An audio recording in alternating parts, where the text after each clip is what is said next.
with the Mississippi state flag serving as a banner of controversy not only statewide, but across the country, we take a look at how the flag began to fly.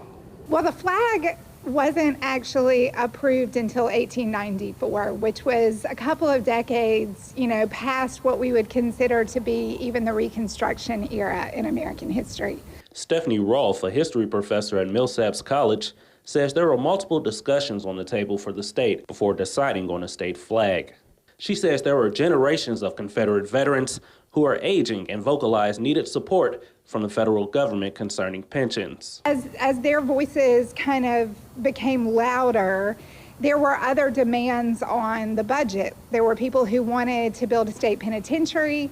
There were people who wanted to build a veterans home for Confederate veterans to sort of be nursed in. Ross says rival political parties began to come to surface within the state about what should be done moving forward. She says while there were debates and disagreements amongst parties, they both acknowledged how important it was to secure the support and loyalty from the Confederate veterans.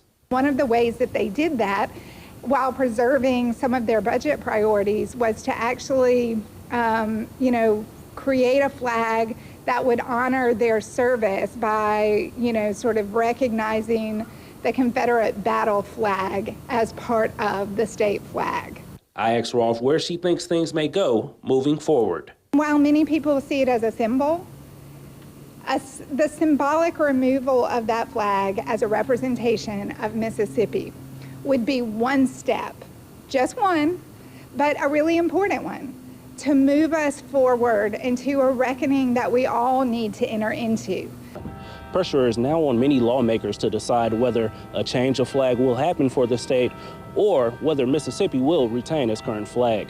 In Jackson, William Owens, 16, WAPT News.